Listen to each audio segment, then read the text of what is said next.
예, 오늘은 데살로니가 후서 2장 1절에서 12절 말씀입니다. 제가 1절 말씀 읽겠습니다. 형제들아, 우리가 너희에게 구하는 것은 우리 주 예수 그리스도의 강림하심과 우리가 그 앞에 모임에 관하여 이렇게 오늘 말씀하고 있습니다. 근데 오늘 이 말씀 속에는 어, 말이 전체적으로 지금 어, 뭐 이단 같은 걸 조심해라 이런 의미 같은데 읽어보면 영 쉽지 않습니다. 그 문장 자체가. 근데 에, 오늘 같은 경우에는 이게 정리가 아주 중요한 역할을 하는 것을 제가 느꼈는데 우선 이제 반드시 이단은 있어야 된다 이 얘기가 1절 2절에 있고요. 어, 왜냐하면 그날에 일어날 그날 전에 일어날 예수님이 오시기 전에 일어날 일들이 쭉 있는데 그 일어날 일들이 다른 게 아니라 이단의 모습입니다. 3절부터 7절까지 이단의 모습이 이제 쭉 나오게 됩니다. 그러니까 예수님이 재림하기 전에 이단이 반드시 있어야 된다는 겁니다. 그리고 이제 예수님 오신 날이 심판의 날인데 그 날을 8절에 이야기하고 있고요. 어, 그러면 왜 그러면 이단을 줍니까? 그렇게 얘기를 할 때 9절부터 12절까지 왜 이단을 줘야 되는지 그것을 말하고 있습니다. 어, 오늘 읽은 말씀 속에는 이단이라는 단어는 없습니다. 그런데 실제로 성경 속에, 신약 성경 속에 이단이라는 말을 한 게 몇 군데, 네 군데 정도밖에 없습니다. 이단이라고 하는 것은, 말 그대로 말하자면, 끝이 다르다는 것이죠. 그런, 그, 한자의 뜻으로 말하자면 그런 것인데, 에, 굳이 말하자면 아직 신학이 정립이 안 된 상태에서, 이 똑같다고 얘기를 하지 못하고 있기 때문에 그 단어를 쓰지는 못합니다. 그러나 오늘 읽은 말씀을 들어보면 분명히 이단에 대해서 이야기하고 있고 우리는 지금도 똑같은 이 오늘 읽은 말씀에 나오는 이단을 만나고 있는 것이기 때문에 이해하기 좋게 제가 이단이라는 단어를 그냥 사용을 했습니다. 그냥 읽어보고 그게 그런 뜻이구나 하는 것을 이해하시면 되겠습니다. 1절에 나오는 반드시 있어야 될 이단이 있으니까 흔들리지 말아라, 두려워하지 말아라, 미혹되지 말아라. 이제 그 얘기를 이제 1절부터 하고 있는 거죠. 형제들아 이러면은 믿지 않는 사람 보고 얘기하는 거 아닙니다. 믿음이 좋다고 생각하고 믿음이 있다고 생각하는 사람들에게만 말하는 거니까 믿지 않은 사람들 보고 이걸 펴놓고 이렇게 하라 했다 이러면서 막 이렇게 가르쳐 줘도 안 되고 뭐 주장을 해도 안 됩니다. 왜냐하면 믿지 않는 사람한테는 읽어줄 필요도 없고 읽을 필요도 없어요 사실은. 그래서 형제들아 이 말은 이 말씀을 잘 듣고 이해하는 사람들아 이런 말로 듣고 읽어주시면 되겠어요. 우리가 너희에게 구하는 것은 이 구한다는 것은 무슨 뜻이에요? 기도한다. 예, 그 요청한다 이런 말. 예. 구하는 것은 간구하는 것도 구한다고 말하지만은 여기서 그는 요청한다. 예, 하나님 앞에 구한다는 것은 기도한다.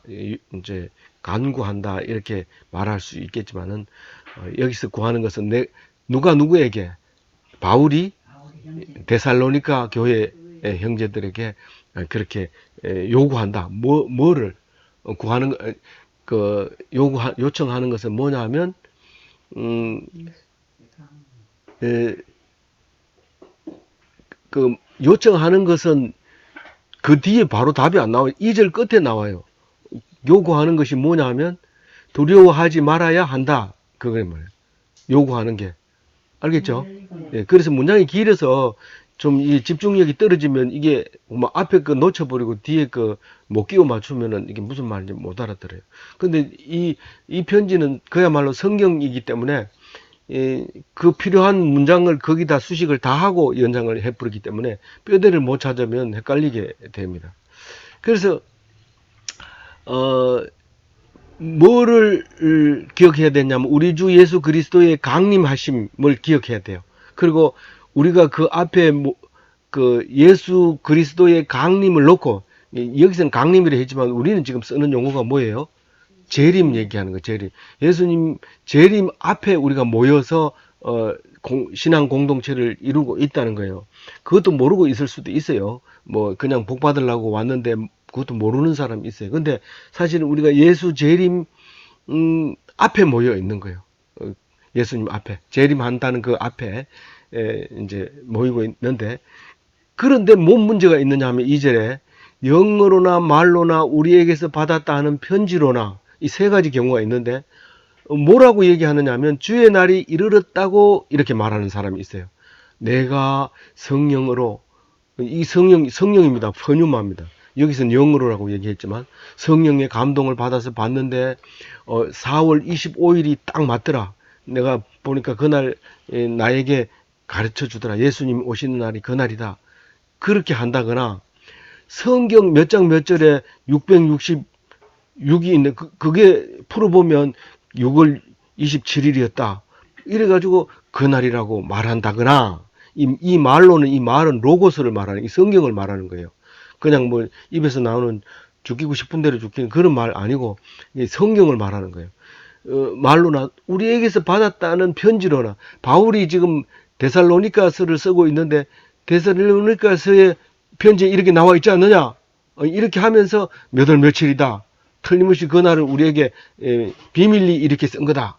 예를 들어서 그렇게 말한다고 하면 이 말이 주의 날이 이르렀다고 해서 쉽게 마음이 흔들리거나 두려워하거나 하지 말아야 한다. 그 얘기를 이렇게 숨차게 써 온 거예요. 1절, 2절을. 우리는, 바울이 쓴 데살로니가서를 읽고 있지만, 그럼 그걸 얘기하는 건가? 라고 얘기하지만, 사실은 이 데살로니가서는 그때 당시에 전부 읽고 있었던 거. 다시 말해서 매일 성경이 7월 9일 화요일 묵상을 전부 하는 것처럼 당일날 우리가 묵상하고 있는 오늘 말씀에 그런 게 있었다. 그러니까 쉽게 얘기하면 다 알고 있는 사실을 해석을 해서 날짜가 언제다라고 얘기를 한다든가 그렇게 말하면 사람들이 흔들리기 쉽습니다. 지금 얼마 전에도 그런 불과 몇 년 전에도 있었죠. 뭐 다미 선교회도 그렇지만은 뭐 그런 비슷한 그 사람들이 있어가지고 우리 아버지 때도 있었어요. 그래서 소를 파고 다 팔아가지고 그 산 꼭대기 와서 그 시간 될 때까지 기다리고 있다가 그냥 그 시간이 지나니까 아무 일도 안 일어나니까 그 소만 데리고 내려왔는데 재산 날리고 이런 얘기를 아버지한테 들었어요. 근데 그런 것들이 있다는 거예요. 근데 이거는 절대로 두려워하거나 흔들리거나 떨지 말아라 이렇게 얘기합니다. 그거는 반드시 그런 말은 있다는 거예요. 그 말이 있다는 거예요. 그러면서 3절에 읽어봅니다. 시작. 누가 이렇게 하여도 너희가 미혹되지 말라. 언제 배교하는 일이 있고 저 율법의 사람 곧 멸망의 아들이 나타나기 전에는 그날이 이르지 아니하니. 요거는 깊이 묵상하고 정리를 하지 않으면 이게 헷갈려 이렇게 갔다가 또 제자로 돌아왔다가 이렇게 어물려져 버리니까 이해가 안 됩니다. 누가 어떻게 하여도 너희가 미혹되지 말라. 그러니까 오직 내가 가르쳐 준 것과 내가 보낸 편지 내용을 읽고 또 생각하고 읽고 생각하고 그 이외의 것을 말하면은 그거는 안 된다. 이제 그 얘기를 하고 있는 거예요. 근데 반드시 예수님이 재림하기 전에는 이 배교하는 사람이 있다. 잘 믿는 것 같은데 너무 잘 믿어가지고 해석을 막 잘 믿는다고 그거 가가지고 일일이 듣고 막 이거는 어떻게 해석해야 돼요? 막 이렇게 하다 보니까 그만 그 사람이 공갈을 치기 시작합니다. 이때 안 모이면 큰일 난다. 그리고 막 이렇게 하면 미혹되지 말아라. 그런 일이 반드시 일어난다는 거죠. 그런 일이. 그래서 그걸 불법한 사람이라고 얘기를 하고 있어요. 근데 이 불법한 사람이 뭘까 고민할 필요가 없어요. 찾아보니까 사악한 사람, 아주 영악하게 그 머리를 쓰는 사람, 그런 사람을 얘기하는 거예요. 멸망의 아들은 또 뭘까요? 멸망의 아들은 이 구원받지 못할 사람들을 그 멸망의 아들이라고 표현했어요. 저 불법의 사람과 멸망의 아들이 나타나기 전에는 그날이 이르지 아니하리니. 이게 좀 복잡한 것처럼 보여요. 그래서 정리를 하면 그 아들이 반드시 있어야 예수님이 오시는 날이 온다는 거예요. 아주 복잡하죠. 이게 어렵습니다. 그 사람들이 나타나야 예수님이 재림하신다는 거예요. 잘못 해석한 거 아닐까요? 이렇게 말할지 모르지만, 이 성경은 수없이 얘기를 합니다. 이단으로 말미암아 우리가 순교할 수도 있고요. 이단으로 말미암아, 우리가 예수 재림을 확신하게 되는 결과를 가지고 옵니다. 그래서, 어쨌거나, 우리가 순교자의 수가 찰 때까지는 절대로 예수님이 오시지 않습니다. 그냥 뭐 시간만 지나면 올 것 같은데 절대로 그렇지 않다는 거예요. 이 시간은 아무것도 아니에요. 우리가 가는 시간은 아무것도 아니에요. 그 시간은 예수님의 때하고는 관계없어요. 그러나 순교자의 수가 차는 거는 딱 때가 있어요. 순교자 수가 차면 예수님이 내려옵니다. 내려와서 자던 자들을 일으키고 우리들이 공중에서 만나서 하나님께 바치는 그런 이제 재림의 때가 오게 된다는 겁니다. 그런데 불법한 자, 멸망의 아들들은 어떻게 말을 하느냐 하면 4절에 이렇게 얘기합니다. 대적자라고 얘기합니다. 그리고 신이라고 불리는 모든 것, 그러니까 갑바위라든가 대성불교의 큰 불상이라든가 이런 것이라고 얘기하죠. 그리고 그 다음에 연결되는 게 좀 매끄럽지 못해서 이해하기 어렵습니다. 숭배함을 받는 것에 대항하여 그 위에 자기를 높이고, 요 말은 앞에 거하고 다르게 느낌이 오는데, 경배의 대상이 될 대상 위에 앉고 이런 뜻입니다. 그러니까 제단 위에 앉아 있는 거예요. 사람이. 그러니까 대적하면서 또 지금도 인도에 가면 제가 이제 불상이나 뭐 바위나 뭐 이런 얘기를 했습니다만은, 그 바위나 그 상을 얘기하는 것이 아니라 인도에도 가면 사람을 신으로 모시고 그 앞에 절을 하고 음식을 차려놓고 또 그 사람 퇴근도 해요. 그 사람이 퇴근하고 나중에 이제 거기 그 자리에 앉을 때는 또 화장을 하고 또 그렇게 딱 앉아 있으면 하루 종일 사람들이 와서 그다 향을 피우기도 하고 뭐 음식을 차려놓고 절하고 또 돈도 놓고 가고 이렇게 하는 건데, 그런 모습들을 포함해서 이거는 이제 그 신이라 불리는 모든 것과 숭배함을 받는 것에 대항하여 그 위에 자기를 높이고 이런 말을 하면서 하나님의 성전에 앉아 자기를 하나님이라고 세우는 니라. 근데 아까는 오는 예수 재림에 대한 그 날짜에 대해서 이제 있을 수 있는 이야기를 하지만, 지금 그 사람들은 그 위에 앉아 있다는 겁니다. 무슨 말이냐면 날짜를 안다는 것은 그 신이라는 거예요. 그렇게 우리가 읽으면 되죠. 자기를 더 높이는 자, 그러니까 아주 거만한 자, 그러니까 거만한 자로 다른 번역에는 했어요. 새 번역에서는. 그러니까 하나님의 성전에 앉아 자기를 하나님이라고 내세우느니라. 이 말은 거만한 자가 그날 전에는 반드시 온다는 거예요. 예수님 재림하기 전에 이런 날이 반드시 온다는 거예요. 그러면서 5절에는 사실은 이 얘기를 편지에다 처음 쓰는 게 아니고, 바울이 데살로니가 교회를 개척할 때 이미 이 얘기를 했던 거예요. 그래서 이제 5절에 그와 얘기하죠. 내가 너희와 함께 있을 때에 이 일을 너희에게 말한 것을 기억하지 못하느냐, 이렇게 얘기합니다. 그 못하느냐 이렇게 물을 때는 아무래도 좀 이상하다. 이 데살로니가의 교인들이 지금 약간 흔들리고 있다 하는 느낌이 있다는 것을 야단치고 있는 느낌이 들죠. 근데 기억하지 못하느냐? 내가 그런 얘기 했지? 이런 얘기를 하고 있는 겁니다. 그래서 6절에 보면 너희는 지금 그로 하여금 그의 때에 나타나게 하려 하여 막는 것이 있는 것을 아나니. 말은 어렵지만은 벌써 이야기한 얘기예요. 뭔 얘기냐면 너희는 지금 알고 있다는 거예요. 너희는 지금 알고 있다. 뭐를? 그의 때에 그의 때가 뭐예요? 예수 재림의 때를 얘기하는 거예요. 예수 재림의 때에 나타나려 하는 것을 막는 그것을 안 하니, 이거 번역할 때 조금 이 내용을 모르고 번역을 정리가 안 된 상태에서 직역을 하다 보니까 이렇게 된 것 같아요. 막는다는 것은 내버려 두는 걸 얘기하는 거예요. 그러니까 그 때에 나타날 때에 이런 불법자들이 나타나는 걸 그냥 놔두는 거예요. 하나님이 그 사람들을 징벌하고 없애고 그렇게 막는 것이 아니라 그냥 내버려 두는 거예요. 그렇게 내버려 둔다는 것을 내가 그 전에 얘기했으니까 너희들이 알고 있지? 그 얘기를 5절도 알고 있지? 6절도 알고 있지? 그렇게 하면서 이제 강하게 이제 말씀을 하고 있는 거죠.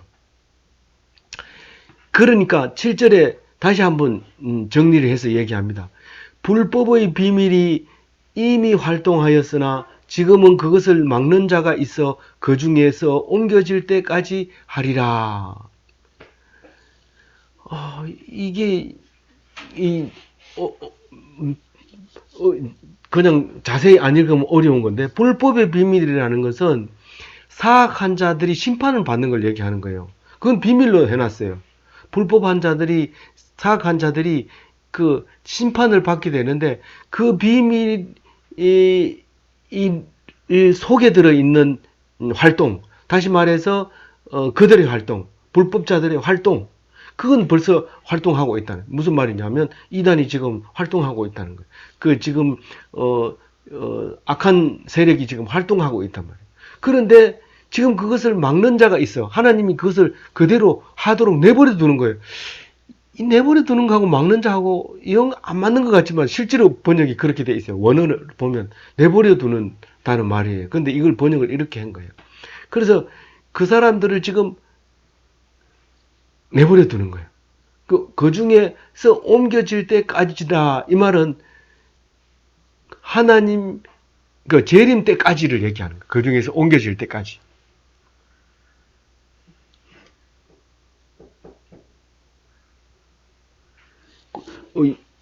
그렇게 얘기를 하고 있어요. 8절 같이 읽어볼게요. 그때 불법한 자가 나타나니 주 예수께서 그 일의 기운으로 그를 죽이시고 강림하여 나타나심으로 패하시리라. 그 심판의 날의 모습을 얘기하는데, 심판의 날에는 불법자들이 나타난다는 거예요.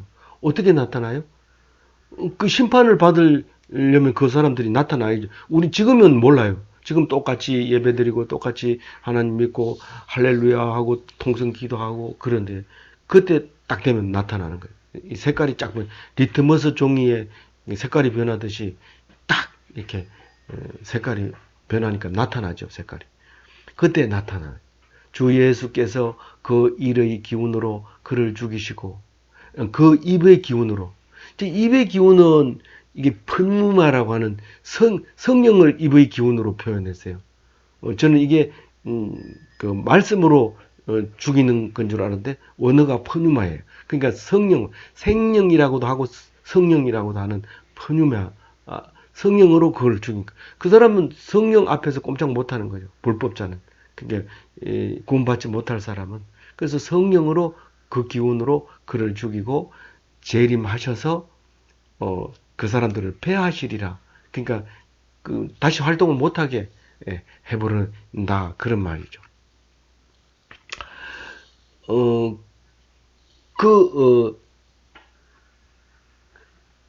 9절부터는 그 이단의 악한 자의 그 모습, 그러니까 이단의 모습 혹은 활동, 역할 뭐 이걸 말하고 있어요.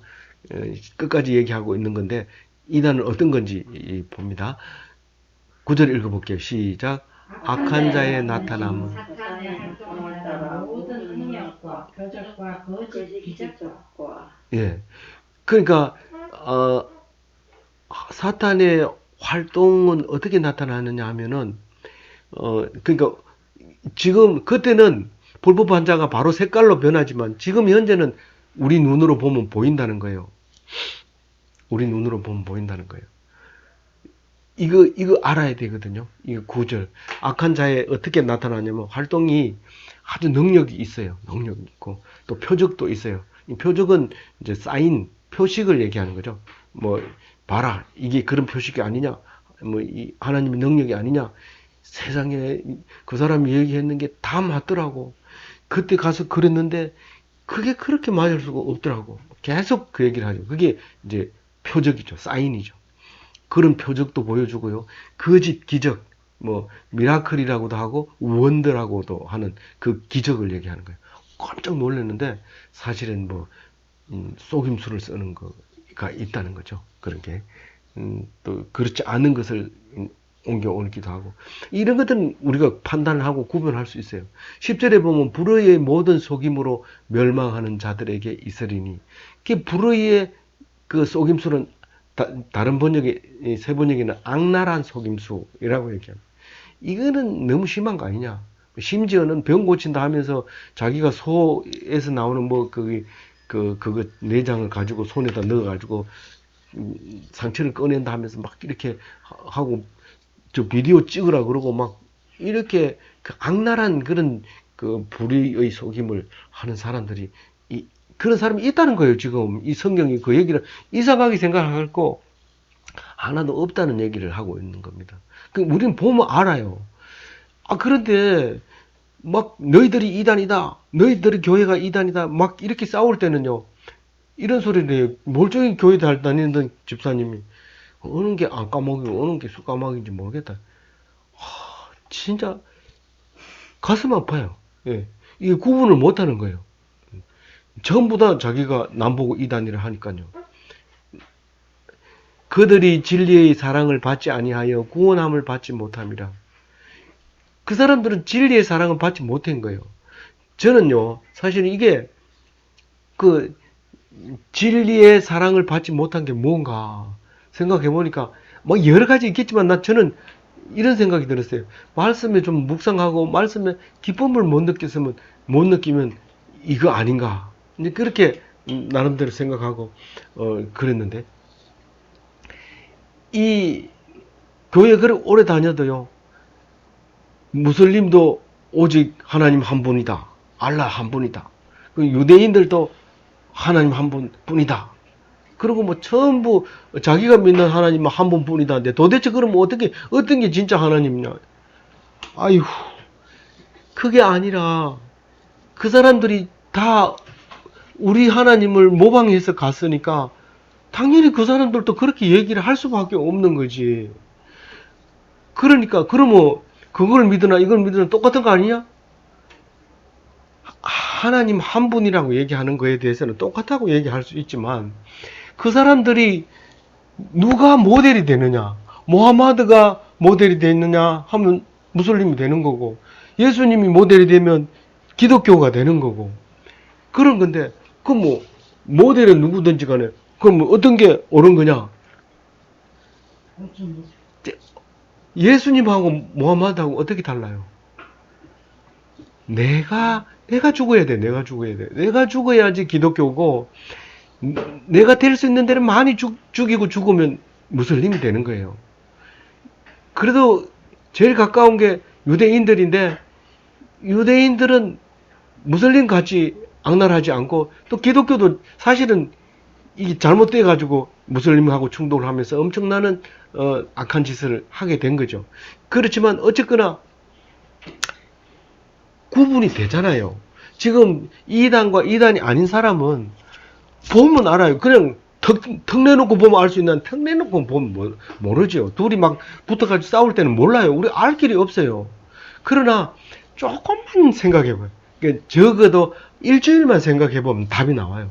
왜냐하면 자기가 맞아 죽을 때까지 그 말씀으로 꼭 붙잡고 있는 사람이 있는가 하면 어떻게든지 사람을 꼬셔가지고 자기 편으로 만들려고 하는 사람이 있는데 그게 구분이 되잖아요. 당장 말로 가지고 싸울 때는 내가 판단력이 흐려지기 때문에 어느 놈이 안까마귀인지 어느 놈이 쑥까마귀인지 모를 수도 있어요. 그러나 그런 말 자체까지 하지 말아요. 누가 네 보고 판단하라고 뭐 권한을 준 적도 없어요. 그러면 입을 다물고 일주일 동안 기도해보는 거예요. 그러면 나와요 그게. 그러니까 절대로 흔들릴 필요가 없어요. 흔들려서도 안 되고요. 그래서 이 바울은 사실 이 말을 쓰고 있지만 다른 사탄 그 이단들하고는 비교가 안 돼요. 그 사람들은 어떻게든 사람들을 유혹해서 많이 끌고 오려고 하고 될 수 있으면 멸망시키려고 하는 그 쪽으로 가는 거지만 이 바울은 예수님 닮아서 자기를 죽이기까지 내놓고 말씀을 선포하는 거예요. 그거 듣기 싫으면 안 들으면 되는 거죠. 이것 때문에 무슨 문제가 생길 거 없어요. 근데 이단은 들어가면 힘듭니다. 어려워집니다. 해야 될 게 있고 막 조건이 걸리고 그것을 지키지 않으면 안 되고 그 조직의 쓴맛을 몰라서 그래 뭐 이러면서 막 이렇게 하는 그건 이단이 벌써 나타나는 거죠. 그래서 진리의 사랑을 받지 아니해서 구원함을 받지 못하는 그런 악랄한 사람들이다라고 얘기를 하는 겁니다. 기독교는 오직 말씀만 붙들고 그 말씀의 은혜를 받는 것이죠. 11절 읽어볼게요.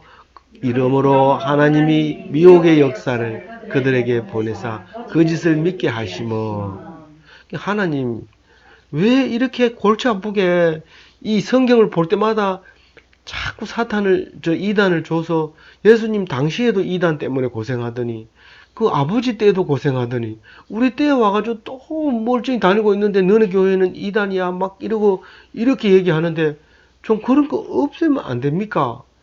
그렇게 기도할 때가 있어요. 그런데 11절을 읽으면 그 미혹의 역사, 이 역사는 뭐 히스토리를 얘기하는 게 아니고 사역을 얘기하는 겁니다. 그러니까 사탄이 하는 사역을 너희들에게 보내는 이유가 있는데 뭐 때문에 보낸다고요? 거짓을 믿게 하려고 보낸다는 거예요. 그 거짓 선지자를, 그 거짓 사탄을 보내는 이유는 그 거짓을 믿게 하려고 보낸다는 거예요. 그게 말이 됩니까? 이 거짓은 진리를 믿지 않고 불의를 좋아하는 모든 자들로 하여금 그 심판을, 그 미혹의 역사를 믿고 결국은 마지막에 심판받게 하려고 한다는 거예요. 이 비슷한 얘기 있죠, 성경 속에. 뭐가 있어요? 성경 속에 왜 내가 비유로 얘기한다고 그러죠? 아는 자에게는 더 은혜가 되게 하지만 모르는 자에게는 점점 모르게 하려고 비유를 한다는 거예요.